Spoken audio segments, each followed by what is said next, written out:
Hello students, welcome back. We went through two types of problems. First problem, a forward problem, where we have end, center, and SD, everything known, so that we can just go ahead with this formula. Z is equal to end minus center over SD, and everything is given. In this particular case, 70 minus 62 over 4.95. You see, 70, 62, 4.95. How do I know 63 is the center, is the mean?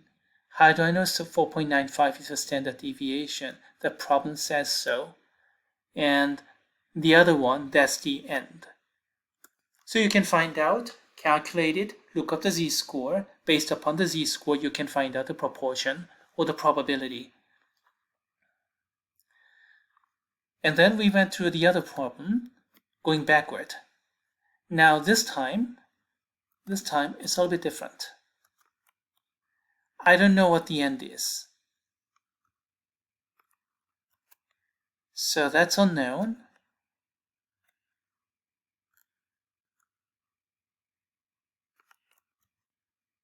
But then again, from 25th percentile, you can look up the z-score from the table, find out the most appropriate z-score there. So this is not unknown. This is known quantity. So from this known quantity, you can flip the denominator to the other side and then solve for x. It's just an algebra problem. This was forward problem, and then that was backward problem. Of course, backward problem was a little bit harder, but these are so standard that you should know both. Now let's go to the next type of problem. This is a little bit harder because this one, we know the end. Yes, it says 72 miles per hour. And then end is 62, but standard deviation is no longer 4.95. You have to do something different. Basically, we are doing this. Now, end is known, 72. And then center is, again, the mean. But the standard deviation is unknown, so this is what you're looking for. And this is unknown.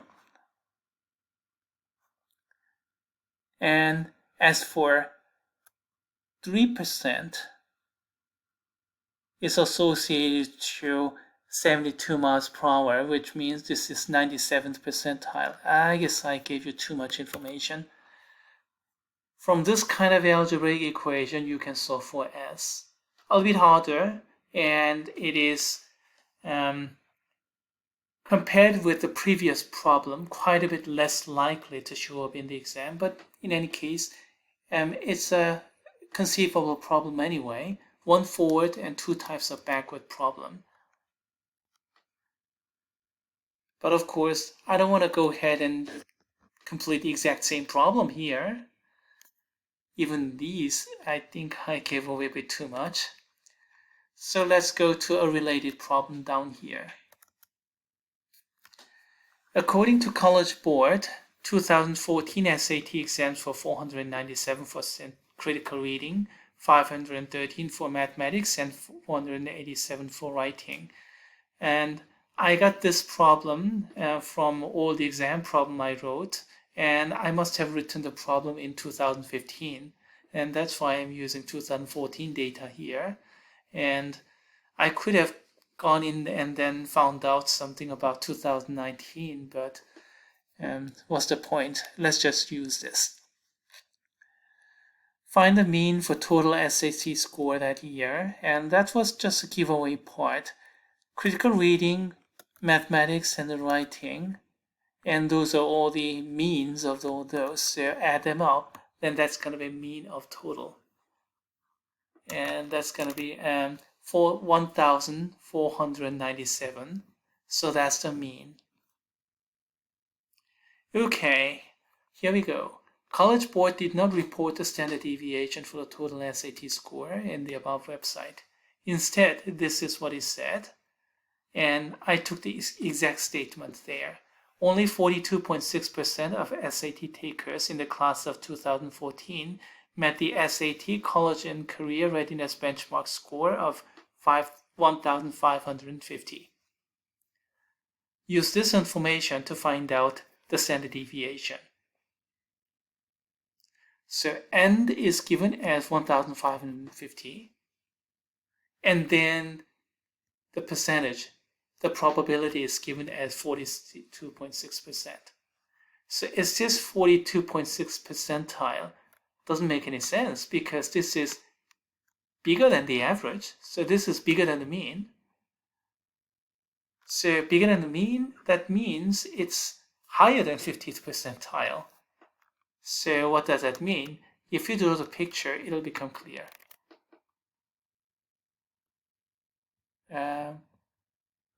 Wait a minute. Okay. This is unnecessary picture. Okay, this is the right picture. 1,497, that's a mean, that's a center, and 1,550, that's a little bit bigger than that. And then this area is supposed to be about 42.6%. Does it look like about 40% or so? Okay, let's just accept it. Consequently, the lower part here is gonna be 57.4%. Yes, so this is 57.4th percentile. So you can deduce that probability of randomly selecting students scoring 1550 or less is approximately not 42.6%, but 57.6%. 42.6%. That's this part. So the left-hand side part, the cumulative distribution is 100% minus that, 57.6%, or equivalently 0.576. This percent means multiply 1 over 100, so 57.6% is equal to 0.576. It's not 57.6 is equal to 0.576. 57.6% is equal to 0.576. Okay, we have the percentile now, so we can find out the z-score. Let's find out the z-score. Here's the table. 57 point something, so 57.6%. 57.93. I think this is the closest. 57.53. I think that's the closest to 57.6. Okay, I'll use 0.19. So the z-score from here is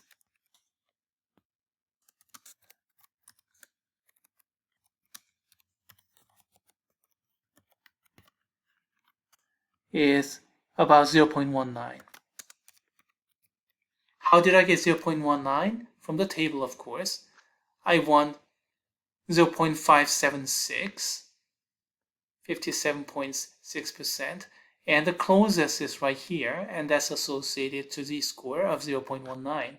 So that's 0.19. And what's the end minus center? I need one more wiggly equality sign. Okay, what's the end here? 1,550 right here. The center is 1497. Let me increase the font a little bit. And then standard deviation, that's unknown, and that's something we have to find out. Can you find it out from this picture? Can you find out from this equation? Yes, you can.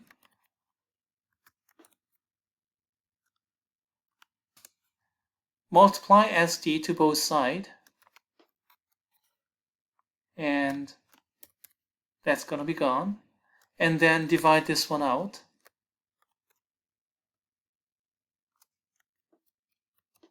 And that's what we get. You see, switch this and that.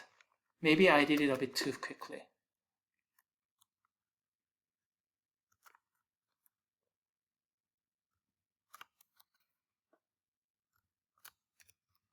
Okay, from here, multiply by SD. Multiply SD to both sides. And that'll cancel out these. So basically flipping this denominator to the other side, that just took place here. And then divide this 0.19 from both sides. And I can flip it down here. So that's gonna be my standard deviation. So, all right. Calculate it, and what do I get?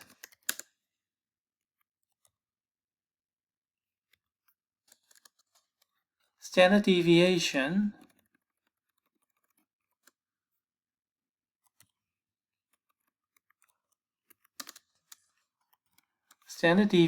is approximately equal to 278.947.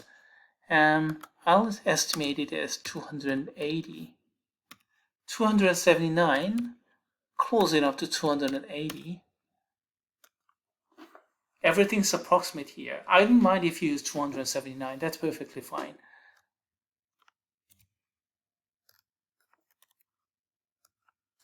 Personally, I'll go one more.